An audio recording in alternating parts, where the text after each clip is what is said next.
Hello welcome back to my channel. നമ്മുടെ പുതിയ വീഡിയോയിലേക്ക് എല്ലാവർക്കും സ്വാഗതം. അപ്പോൾ ഇന്നത്തെ വീഡിയോ ഒരു ബേബി ഫ്രോക്കാണ്. അപ്പോൾ നമ്മൾ ഇന്ന് കട്ടിങ് മാത്രമേ കാണിക്കുന്നുള്ളൂ. സ്റ്റിച്ചിങ് ഇതിൻ്റെ ഉടനെ തന്നെ ഞാൻ അപ്ലോഡ് ചെയ്യാം കേട്ടോ, ഇതിൻ്റെ ഒപ്പം തന്നെ. അപ്പോൾ ഇത് സെപ്പറേറ്റ് ആക്കി ചെയ്തതാണ് കേട്ടോ ഞാൻ. അപ്പോൾ കഴിഞ്ഞ വീഡിയോയിൽ നമ്മളൊരു ഫ്രോക്കിൽ നിന്ന്, അതായത് യൂസ് ചെയ്യുന്ന ഒരു ഫ്രോക്കിൽ നിന്ന് എങ്ങനെയാണ് അളവെടുക്കുക, ബാക്കിയുള്ള മെഷർമെൻറ്റിലൊക്കെ എങ്ങനെയാണ് വരയ്ക്കുക എന്നതൊക്കെ ഡീറ്റെയിൽ ആയിട്ട് കാണിച്ചിട്ടുണ്ടായിരുന്നു. അപ്പോൾ അത് കാണാത്തവരുണ്ടെങ്കിൽ ഒന്ന് കണ്ടു നോക്കണം കേട്ടോ. വളരെ സിമ്പിളായിട്ട് തന്നെ നമ്മുടെ കുഞ്ഞുങ്ങൾ യൂസ് ചെയ്യുന്ന ഒരു ഉടുപ്പിൽ നിന്ന് നമുക്ക് അളവുകൾ എടുത്തിട്ട് എയർലൈനോ അല്ലെങ്കിൽ സാധാരണ പ്ലീറ്റഡ് ഫ്രോക്കോ എങ്ങനെ വേണമെങ്കിലും നമുക്ക് സ്റ്റിച്ച് ചെയ്യാനായിട്ട് പറ്റും. എളുപ്പത്തിൽ തന്നെ കട്ട് ചെയ്തെടുക്കാനായിട്ട് പറ്റും. അപ്പോൾ നമുക്ക് വൈകാതെ വീഡിയോ സ്റ്റാർട്ട് ചെയ്യാം. വീഡിയോ സ്റ്റാർട്ട് ചെയ്യണ ഏറ്റവും മുന്നേ നമ്മുടെ ചാനൽ ആദ്യമായിട്ട് ആരെങ്കിലും കാണുകയാണെങ്കിൽ ഒന്ന് സബ്സ്ക്രൈബ് ചെയ്യുക, സപ്പോർട്ട് ചെയ്യുക. ഒരുപാട് വീഡിയോസ് നമ്മൾ ചെയ്തിട്ടുണ്ട് സ്റ്റിച്ചിങ്ങിൻ്റെ മാത്രമല്ല കേട്ടോ, ഹെയർ അക്സസറീസിൻ്റെയും ഒത്തിരി വീഡിയോസ് ഉണ്ട്. അപ്പോൾ അത് കാണാത്തവരുണ്ടെങ്കിൽ ഒന്ന് കണ്ടു നോക്കുക. നിങ്ങൾക്ക് ഇഷ്ടപ്പെടുകയാണ്, യൂസ്ഫുൾ ആവുന്ന വീഡിയോസാണെന്ന് തോന്നുകയാണെങ്കിൽ ഒന്ന് സബ്സ്ക്രൈബ് ചെയ്ത് സപ്പോർട്ട് ചെയ്യണം. നമ്മുടെ ചാനൽ മറ്റുള്ളവർക്കായിട്ടൊന്ന് ഷെയർ ചെയ്ത് കൊടുക്കാനും ശ്രമിക്കണം കേട്ടോ. അപ്പോൾ ഇതാണ് മെറ്റീരിയൽ കേട്ടോ ഞാൻ എടുത്തിട്ടുള്ളത്. അപ്പോൾ ഇതൊരു റേറ്റ് കുറവിൻ്റെ മെറ്റീരിയലാണ്, പക്ഷേ അവർക്ക് ഡെയിലി യൂസിന് അങ്ങനെയൊക്കെ പറ്റിയിട്ടാണ് നമ്മൾ സ്റ്റിച്ച് ചെയ്ത് കൊടുക്കണേ. അപ്പോൾ ഇതുപോലത്തെ ഒരു 3-4 ഫ്രോക്ക് ഉണ്ട്. ഞാൻ കഴിഞ്ഞ വീഡിയോയിൽ പറഞ്ഞിട്ടുണ്ടായിരുന്നു 8 വയസ്സാണ്, പക്ഷെ നമ്മളതിലും ചെറിയൊരു സൈസിലേക്കാണ് ചെയ്തെടുക്കുന്നത്. 8 വയസ്സിലേക്കുള്ള ആളില്ലാത്തതുകൊണ്ട് നമ്മൾ ഫ്രോക്കിൻ്റെ മെഷർമെൻറ്റ് മേടിച്ചതാണ് കേട്ടോ. അപ്പോൾ ആ ഒരു അളവിലേക്കാണ് നമ്മൾ ചെയ്തെടുക്കുന്നത്. അപ്പോൾ ആദ്യം തന്നെ ഞാനിതൊന്ന് കട്ട് ചെയ്ത് കുറച്ച് പീസുകളായിട്ട് നമുക്ക് വേണ്ട പീസുകളാക്കി വെച്ചിട്ടുണ്ട്. അപ്പോൾ ഇത് ഒരു എലൈനാണ് നമ്മൾ സ്റ്റിച്ച് ചെയ്തെടുക്കുന്നത്. അപ്പോൾ ആദ്യം തന്നെ നമുക്ക് ഇതിനകത്ത് വേണ്ട ലെങ്ത്തിലൊന്നും ഫോൾഡ് ചെയ്തിട്ട് കൊടുക്കാം. അപ്പോൾ ഞാനിവിടെ 4 മടക്കിയിട്ട് കൊടുത്തിട്ടുണ്ട്. എനിക്ക് വേണ്ട ലെങ്ത്തിൽ കട്ട് ചെയ്ത് വെച്ചിട്ടുണ്ട്. അപ്പോൾ ഇതിൻ്റെ ലെങ്ത് വൈസ് എങ്ങനെയാണ് എടുക്കുക എന്നുള്ളത് ഞാൻ ഡീറ്റെയിൽ ആയിട്ട് പറഞ്ഞുതരാം. അപ്പോൾ നമ്മൾ നോർമൽ ഒരു എയർലൈൻ ഫ്രോക്കാണ് സ്റ്റിച്ച് ചെയ്യാൻ ഉദ്ദേശിക്കണമെങ്കിൽ ഈ ഒരു ലെങ്ത്ത്, അതായത് ഫ്രില്ലൊന്നും വെക്കണില്ല. സാധാരണ ഒരു എയർലൈൻ ഫ്രോക്ക് ആണെങ്കിൽ നിങ്ങൾ ടോട്ടൽ ലെങ്ത്തിൻ്റെ കൂടെ ഒരു 1.5 ഇഞ്ച് എക്സ്ട്രാ ആഡ് ചെയ്താൽ മതിയായിരിക്കും. അല്ല നമ്മളിനി ഫ്രില്ല് വെക്കുന്നുണ്ടെങ്കിൽ നിങ്ങൾക്ക് വേണ്ട ലെങ്ത്ത്, അതായത് ഇപ്പോൾ 26 ഇഞ്ചാണ് എനിക്ക് വേണ്ടെങ്കിൽ ഞാൻ അതിനകത്തൊരു 4 ഇഞ്ച് ഫ്രില്ല് വെച്ച് കൊടുക്കുന്നുണ്ട്. അപ്പോൾ ഈ 4 ഇഞ്ച് ഫ്രില്ല് വെച്ച് കൊടുക്കുമ്പോൾ നമുക്ക് 26-ൽ 4 ഇഞ്ച് കുറയും. അപ്പോൾ നമുക്ക് കിട്ടുന്നത് 22 ഇഞ്ചാണ്. അപ്പോൾ നമുക്ക് 22 ഇഞ്ച് നേരിട്ടിട്ട് മാർക്ക് ചെയ്യാനായിട്ട് പറ്റില്ല, കാരണം ഷോൾഡറിൽ ജോയിൻറ്റ് ചെയ്യാനും അതുപോലെ താഴെ ഫ്രില്ല് ജോയിൻറ്റ് ചെയ്യാനും നമ്മൾ എക്സ്ട്രാ കൊടുക്കണം. അപ്പോൾ അതിനായിട്ട് നമ്മൾ 22ൻ്റെ കൂടെ 1 ഇഞ്ചും കൂടെ ആഡ് ചെയ്തിട്ട് 23 ഇഞ്ചിലാണ് നമ്മൾ ഈ ഒരു പീസ് ലെങ്ത് വൈസ് കട്ട് ചെയ്തിട്ടുള്ളത്. അതായത് നമ്മൾ എക്സ്ട്രാ കൊടുക്കുന്ന അളവ് 1 ഇഞ്ചാണ്. ഫ്രില്ല് വെക്കുന്നുണ്ടെങ്കിൽ, ഫ്രില്ല് വെക്കണില്ലെങ്കിൽ നിങ്ങളൊരു 1.5 ഇഞ്ച് എക്സ്ട്രാ കൊടുക്കുക കേട്ടോ. അതായത് താഴെ മടക്കി സ്റ്റിച്ച് ചെയ്യാനും മേലെ നമുക്ക് ഷോൾഡർ ജോയിൻറ്റ് ചെയ്യാനായിട്ട് അങ്ങനെ കൊടുക്കണം. അപ്പോൾ ദേ ഇതുപോലെ 4 മടക്കി കൊടുത്തിട്ടുണ്ട്. ഈ ഒരു സൈഡ് മൊത്തം ഫോൾഡാണ് വരുന്നത്, അടുത്ത സൈഡ് മൊത്തം ഇതുപോലെ ഓപ്പണിംഗ് ആണ് വന്നിട്ടുള്ളത്. ഇനി ആദ്യം നമുക്ക് വിഡ്ത്തിൽ നോക്കാം കേട്ടോ. ഏകദേശം ഞാനൊരു 11 ഇഞ്ച് വിഡ്ത്തിലാണ് ഇത് ഫോൾഡ് ചെയ്ത് കൊടുത്തിട്ടുള്ളത്. അപ്പോൾ ഒരു 11 ഇഞ്ചിൽ ഇതുപോലെ ഫോൾഡ് ചെയ്ത് കൊടുക്കുകയാണെങ്കിൽ കറക്റ്റായിട്ട് തന്നെ കിട്ടും. ഞാൻ ഒരു വശത്തെ അളവാണ് കേട്ടോ പറഞ്ഞിട്ടുള്ളത്, അത് പ്രത്യേകം ശ്രദ്ധിക്കണം. അപ്പോൾ അതേ ഇതുപോലെ ഞാൻ ലെങ്ത്ത് വൈസ് നോക്കുന്നുണ്ട്. അപ്പോൾ നിങ്ങൾ ലെങ്ത്ത് എങ്ങനെയാണെന്ന് നോക്കുക. നിങ്ങൾക്ക് ഫ്രില്ല് വെക്കുന്നുണ്ടെങ്കിൽ നിങ്ങൾ അതിനനുസരിച്ചിട്ട് ഞാൻ പറഞ്ഞ ആ ഒരു മെഷർമെൻറ്റിൽ എടുക്കുക. ഇല്ല വെച്ച് കഴിഞ്ഞാൽ നിങ്ങൾ ഫ്രില്ല് വെക്കണില്ലെങ്കിൽ അതുപോലെ കറക്റ്റ് അളവിൽ നിന്ന്, അതായത് ഫുൾ ലെങ്ത്തിൽ നിന്ന് ഒരു 1.5 ഇഞ്ച് കൂടുതലെടുക്കുക. അപ്പോൾ ഇതിവിടെ ഞാനൊരു 23 ഇഞ്ചിൽ കട്ട് ചെയ്ത് വെച്ചിട്ടുണ്ട്. ഇനി നമുക്ക് ബാക്കിയുള്ള മെഷർമെൻറ്റുകളൊന്ന് വരച്ച് കൊടുക്കാം. അപ്പോൾ ഈ ഒരു ടേബിളിൽ ഇട്ട് കട്ട് ചെയ്യാൻ ചെറിയൊരു ബുദ്ധിമുട്ടുണ്ട് കേട്ടോ. അപ്പോൾ അതുകൊണ്ട് ഞാൻ ഇതിൻ്റെ അടിവശം ഒന്ന് ഫോൾഡ് ചെയ്തിട്ടാണ് ഇട്ട് കൊടുത്തിട്ടുള്ളത്. ആദ്യം നമുക്ക് ഈ ഒരു ടോപ്പിൽ മെഷർമെൻറ്റുകൾ വരയ്ക്കാം. ഈ ടോപ്പിൽ ആദ്യം ഷോൾഡർ, ആം ഹോൾ, അത് ബാക്കിയുള്ള മെഷർമെൻറ്റുകളൊക്കെ വരച്ചതിന് ശേഷം താഴേക്ക് വരച്ച് കൊടുക്കുക കേട്ടോ. അപ്പോൾ ഇതിൽ നമുക്ക് ഇതുപോലെ അളവുകൾ നമ്മൾ നോട്ട് ചെയ്ത് വെച്ചിട്ടുണ്ട്. നമ്മുടെ കുഞ്ഞുങ്ങളുടെയൊക്കെ ആണെങ്കിൽ നമുക്ക് ഒരു വട്ടം അളവെടുത്ത് കഴിഞ്ഞാൽ അത് പിന്നെ സേവ് ചെയ്ത് വെക്കാമല്ലോ, നമുക്ക് നോക്കി കട്ട് ചെയ്യാനായിട്ട് പറ്റും. അപ്പോൾ ആദ്യം നമുക്ക് ഇതിനകത്ത് ഷോൾഡർ അടയാളപ്പെടുത്തി കൊടുക്കണം. അപ്പോൾ നമുക്ക് ആദ്യം ഷോൾഡർ അടയാളപ്പെടുത്തി കൊടുക്കാം. ഷോൾഡർ വന്നിട്ട് ഞാനിവിടെ 5.5 ഇഞ്ചാണ് ഇട്ട് കൊടുത്തിട്ടുള്ളത്. ആം ഹോളും സെയിം തന്നെയാണ് ഇട്ട് കൊടുത്തിട്ടുള്ളത്. അപ്പോൾ ഇതിൽ മെയിൻ പ്രശ്നം എന്ന് വെച്ച് കഴിഞ്ഞാൽ ഈ ഒരു ക്ലോത്തിൽ ഏത് കളർ ചോക്ക് വരച്ചിട്ടും കാണുന്നില്ല. അതാണ് ഞാൻ 2-3 കളർ മാറ്റി വരച്ച് നോക്കിയിട്ടോ, പക്ഷേ ബ്ലൂ അല്ലാതെ വേറൊരു കളർ ഇതിനകത്ത് ചെറുതായിട്ടെങ്കിലും കാണുന്നത് ബ്ലൂ ആണ്. അപ്പോൾ ഞാൻ പറയുന്നുണ്ട് മെഷർമെൻറ്റ്, വളരെ ബുദ്ധിമുട്ടാണ് ഇതിനകത്ത്. ആ ഒരു ചോക്ക് കറക്റ്റ് ഏത് കളർ വെച്ചിട്ടും കറക്റ്റായിട്ട് കാണുന്നില്ല. 2 ക്ലോത്തിൽ അങ്ങനെ തന്നെയായിരുന്നു. ഇതുപോലെ ഈ ഒരു ഡിസൈനിൽ തന്നെ 2 ക്ലോത്ത് ഉണ്ടായിരുന്നു. അപ്പോൾ നിങ്ങൾക്ക് കാണുന്നുണ്ടെന്ന് വിചാരിക്കുന്നു കേട്ടോ. ഇനി അടുത്തത് നമുക്ക് ചെസ്റ്റ് അടയാളപ്പെടുത്തി കൊടുക്കണം, അതുപോലെ ആം ഹോൾ എല്ലാം അടയാളപ്പെടുത്തി കൊടുക്കണം. അപ്പോൾ ആദ്യം നമുക്ക് ചെസ്റ്റ് വൈസ് ഒരു 6.5 ഇഞ്ച് അടയാളപ്പെടുത്തി കൊടുക്കാം. എക്സ്ട്രാ ഒരു 1.5 ഇഞ്ച് ഇട്ട് കൊടുക്കാം. അപ്പോൾ ഇതിൽ നമ്മൾ 1.5 ഇഞ്ച് ഇട്ട് കൊടുക്കുന്നത് കൂടുതൽ ഇടാതിരിക്കുകയായിരിക്കും നല്ലത്, എ ലൈൻ ആയതുകൊണ്ട്. ഇനി നമുക്ക് താഴേക്ക് ഒരു വേസ്റ്റിൻ്റെ ലെങ്ത്ത് അടയാളപ്പെടുത്തി കൊടുക്കാം. അപ്പോൾ നമുക്കിവിടെ വേസ്റ്റ് ലെങ്ത്ത് 10 ആണല്ലോ കിട്ടിയിട്ടുള്ളത്. അപ്പോൾ ഒരു 9, 9.5 മാർക്ക് ചെയ്താൽ മതിയായിരിക്കും.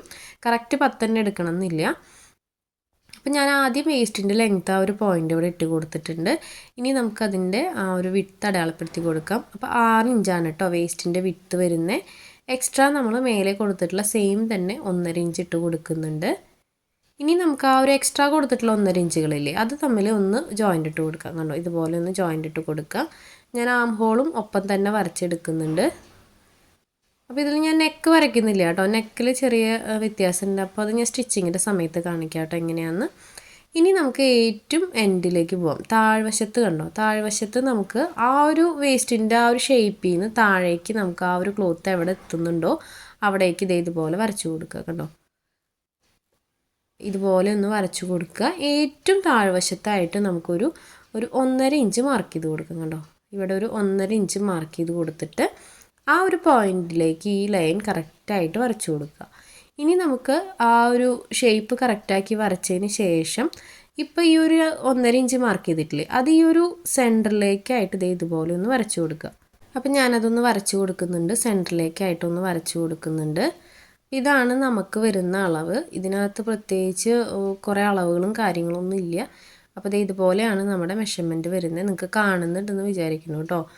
ഇനി നെക്കിൽ ഞാൻ വരയ്ക്കുന്നില്ല, നെക്ക് സ്റ്റിച്ചിങ്ങിൻ്റെ സമയത്ത് പറയാം. നെക്കിൽ ചെറിയ വ്യത്യാസങ്ങളുണ്ട്, അതുകൊണ്ട് നെക്ക് വരയ്ക്കുന്നില്ല കേട്ടോ. അപ്പോൾ ഇത്രയാണ് ഇതിനകത്ത് വരുന്ന മെഷർമെൻറ്റുകൾ. നെക്കിൻ്റെ വിഡ്ത്ത് ജസ്റ്റ് ഒന്ന് ഞാൻ പറയാം, ഒരു 2.5 ഇഞ്ച് വിഡ്ത്ത് ഞാൻ അടയാളപ്പെടുത്തി കൊടുത്തിട്ടുണ്ട്. അതുപോലെ ഇറക്കം നമ്മളൊരു ബാക്ക് നെക്ക് മാത്രം ഒന്ന് മാർക്ക് ചെയ്യാണ് കേട്ടോ ചെയ്യുന്നത്. ഇറക്കം ഞാനൊരു 2 ഇഞ്ചാണ് അടയാളപ്പെടുത്തി കൊടുക്കുന്നത്. അപ്പോൾ ഇതിൽ ഫ്രണ്ട് നെക്കിൽ ചെറിയ ഒരു പാറ്റേൺ ഉണ്ട്, അത്ര വലിയ പാറ്റേൺ ഒന്നുമല്ല, ചെറിയൊരു പാറ്റേൺ ഉണ്ട്. അപ്പോൾ അതുകൊണ്ട് ഞാൻ ബാക്ക് നെക്ക് മാത്രമേ വരയ്ക്കുന്നുള്ളൂ. അതുപോലെ ഷോൾഡറിൻ്റെ സ്ലോപ്പ് ഒരു 1/2 ഇഞ്ച് ചെരിച്ച് വരച്ചു കൊടുക്കുന്നുണ്ട്. അപ്പോൾ ഇത്രയും മെഷർമെൻറ്റാണ് കേട്ടോ ഇതിനകത്ത് വരുന്നത്. ഇനി നമുക്ക് ഈ ഒരു അളവിൽ ഇത് കട്ട് ചെയ്തെടുക്കാം. അപ്പോൾ ഈ ഒരു നെക്ക് പാറ്റേൺ ഞാനത് സ്റ്റിച്ചിങ്ങിൻ്റെ സമയത്ത് കാണിക്കാം കേട്ടോ എങ്ങനെയാണെന്നുള്ളത്. അപ്പോൾ അത് വലിയ ഡിസൈനോ അല്ലെങ്കിൽ ഇതുവരെ ചെയ്യാത്തതൊന്നുമല്ല, എന്നാലും ഞാനത് ചെയ്യുന്നത് എങ്ങനെയാണെന്ന് നിങ്ങളെ കാണിക്കാം. അപ്പോൾ ആ ഒരു താഴ്വശം ഉണ്ടല്ലോ, താഴ്വശം തൊട്ട് നമുക്ക് കട്ട് ചെയ്യാം. അപ്പോൾ ഇതിനകത്ത് ബാക്ക് നെക്ക് മാത്രം നമുക്ക് കട്ട് ചെയ്ത് മാറ്റാം, ഫ്രണ്ട് നെക്ക് കട്ട് ചെയ്യുന്നില്ല. അപ്പോൾ ഇതേ മൊത്തത്തിൽ നമുക്ക് ആ ഒരു സൈഡ് മൊത്തം കട്ട് ചെയ്തെടുക്കാം കേട്ടോ. അപ്പോൾ ഇതിൻ്റെ സ്റ്റിച്ചിങ്ങിൻ്റെ വീഡിയോ ഞാൻ ഉടനെ തന്നെ അപ്ലോഡ് ചെയ്യാം. ഞാനിതിൽ അത്യാവശ്യം കാര്യങ്ങൾ പറഞ്ഞപ്പോൾ തന്നെ ഇത് അത്യാവശ്യം ഒരു 10-11 മിനിറ്റ് ആയിട്ടുണ്ട്. അപ്പോൾ അതുകൊണ്ടാണ് ഞാൻ സ്റ്റിച്ചിങ് കൂടെ ഉൾപ്പെടുത്താതിരുന്നത്. നെക്ക് വേറെ പാറ്റേൺ ആയതുകൊണ്ട് നെക്ക് കുറച്ചും കൂടി ഡീറ്റെയിൽ ആയിട്ട് കാണിക്കണമെന്ന് വിചാരിച്ചിട്ടുണ്ട്. അപ്പോൾ അതുകൊണ്ട് ഞാൻ അത് സെപ്പറേറ്റ് ആയിട്ടാണ് കേട്ടോ ചെയ്തിട്ടുള്ളത്. സ്റ്റിച്ചിങ്ങിൻ്റെ വീഡിയോ സെപ്പറേറ്റ് ആണ് ചെയ്തിട്ടുള്ളത്. അപ്പോൾ ഇതിൻ്റെ ആ ഒരു ഷേപ്പൊക്കെ കറക്റ്റായിട്ട് നമുക്ക് കട്ട് ചെയ്തെടുക്കാം. ഷോൾഡറിൻ്റെ സ്ലോപ്പ് വരെ നമുക്ക് കട്ട് ചെയ്തെടുക്കാം. അപ്പോൾ ഇത് ശരിക്കും ഒരു 8 വയസ്സിനുള്ള ആ ഒരു മെഷർമെൻറ്റ് ഇല്ല കേട്ടോ, ഒരു 7 വയസ്സിലേക്കൊക്കെ ഉള്ളൂ. അപ്പം നമ്മുടെ കുഞ്ഞുങ്ങളുടെ സൈസ് ഏതാണെങ്കിലും നമ്മുടെ കുട്ടികൾ ഉപയോഗിക്കുന്ന കറക്റ്റ് സൈസിലുള്ളൊരു ഫ്രോക്ക് ഉണ്ടായിരിക്കുമല്ലോ. അപ്പോൾ അതിൽ നിന്ന് നമുക്ക് സിമ്പിളായിട്ട് അളവൊക്കെ എടുത്തിട്ട് ഇതുപോലെ കട്ട് ചെയ്ത് സ്റ്റിച്ച് ചെയ്യാനായിട്ട് പറ്റും. പിന്നെ ഇതിൻ്റെ ആ ഒരു മെഷർമെൻറ്റ് എടുക്കുന്ന വീഡിയോ ഞാൻ മുന്നേ അപ്ലോഡ് ചെയ്തിട്ടുണ്ട്, അത് കാണാത്തവരുണ്ടെങ്കിൽ ഒന്ന് കണ്ടു നോക്കണം കേട്ടോ. തൊട്ട് മുമ്പേ അപ്ലോഡ് ചെയ്തിട്ടുണ്ട്. അപ്പം നമ്മളിതേ ബോഡി പാർട്ട് ഇവിടെ കട്ട് ചെയ്തിട്ടുണ്ട്. അപ്പം നെക്ക് ഞാൻ കട്ട് ചെയ്തിട്ടില്ല കേട്ടോ, അത് ജസ്റ്റ് വരച്ച് വെച്ചിട്ടേ ഉള്ളൂ. ഇങ്ങനെയാണ് വരുന്ന മെഷർമെൻറ്റുകൾ. നമ്മളിത് ഇതുപോലെ വരച്ചെടുത്തിട്ടുണ്ട്. ഈ ഒരു ക്ലോത്ത് ആണെങ്കിൽ ഫ്രണ്ടും ബാക്കും ഒന്നും കറക്റ്റായിട്ട് മനസ്സിലാവണില്ല, അങ്ങനത്തെ ഒരു ഡിസൈനാണ് കേട്ടോ. അപ്പോൾ അവർ സെലക്ട് ചെയ്തതാണ്.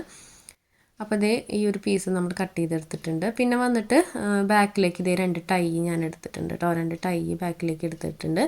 ഇതിൻ്റെ അളവൊന്ന് പറയാം. ടൈയുടെ അളവൊക്കെ നിങ്ങളുടെ ഇഷ്ടത്തിന് എടുക്കാം, വിഡ്ത്തും ലെങ്ത്തും ഒക്കെ. അപ്പോൾ ഞാൻ എടുത്തിട്ടുള്ളത് ജസ്റ്റ് കാണിക്കാനാണ് കേട്ടോ. ഇനിയിപ്പോൾ ആരെങ്കിലും ഇതന്നെ സെയിം ചെയ്യണമെന്നുണ്ടെങ്കിൽ ചെയ്തോട്ടെ. അപ്പോൾ ലെങ്ത്ത് വൈസ് നിങ്ങൾക്ക് കൂടുതൽ വേണമെങ്കിൽ എടുക്കാം. ഞാനിവിടെ ഒരു 18 ഒക്കെ എടുത്തിട്ടുള്ളൂ കേട്ടോ, 18-19 ഒക്കെ എടുത്തിട്ടുള്ളൂ. പിന്നെ വിഡ്ത്തും നമ്മുടെ വീതിക്ക് അനുസരിച്ചിട്ട് എടുക്കാം, നമുക്ക് ഇത്ര വീതി വേണമെന്നുണ്ടെങ്കിൽ അതിനനുസരിച്ചിട്ട് എടുക്കാം. ഞാനിവിടെ 2 ഇഞ്ച് എടുത്തിട്ടുള്ളൂ കേട്ടോ. അപ്പോൾ ഇതുപോലെ 2 പീസ് എടുത്തിട്ടുണ്ട്. അടുത്തത് സ്ലീവിൻ്റെ ആ ഒരു പീസ് ഞാൻ കട്ട് ചെയ്ത് വെച്ചിട്ടുണ്ട്. അപ്പോൾ അത് എങ്ങനെയാണെന്ന് പറയാം കേട്ടോ, സ്ലീവിൻ്റെ കാര്യങ്ങൾ. അപ്പോൾ ഇത് താഴേക്കുള്ള ഒരു ഫ്രില്ലിടാനുള്ള വശങ്ങളാണ് കേട്ടോ, ഫ്രില്ലിടാനുള്ള ഒരു പീസില്ലേ, ആ പീസാണ് കേട്ടോ അത് ഓൾറെഡി ഞാൻ കട്ട് ചെയ്ത് വെച്ചിട്ടുണ്ട്. അതിൻ്റെ ലെങ്ത്ത് മാത്രം ഒന്ന് പറയാം. അപ്പോൾ ലെങ്ത്ത് വൈസ് ഞാനിവിടെ ഒരു 5 ഇഞ്ചാണ് എടുത്തിട്ടുള്ളത്. അപ്പോൾ ഇതിൻ്റെ വീതി നിങ്ങൾ എത്ര എടുക്കണമെന്ന് വെച്ചാൽ അതിനനുസരിച്ചിട്ട് വേണം ബോഡി പാർട്ടിൻ്റെ ആ ഒരു ലെങ്ത്ത് നോക്കാനായിട്ട്. ഫ്രില്ലിൽ എത്ര വീതി ഇടണമെന്നനുസരിച്ചിട്ട് ലെങ്ത്തിൽ വ്യത്യാസം വരും കേട്ടോ നമ്മൾ ഫസ്റ്റ് മാർക്ക് ചെയ്യുമ്പോൾ. അപ്പോൾ അതൊക്കെ നോക്കിയിട്ട് വേണം കട്ട് ചെയ്യാനായിട്ട്. അപ്പോൾ ഇത് കുറവാണെങ്കിൽ നിങ്ങൾക്ക് അതിൽ കൂട്ടേണ്ടി വരും. അപ്പോൾ ആദ്യം തന്നെ നമ്മൾ ഫുൾ ലെങ്ത്തിൽ നിന്ന് നമ്മൾ എത്ര ഫ്രില്ലിടുന്നുണ്ട് നോക്കിയിട്ട് ആ സംഖ്യ ആദ്യം തന്നെ മൈനസ് ചെയ്തിട്ട് വേണം നമ്മൾ എക്സ്ട്രാ കൊടുക്കാനായിട്ട്.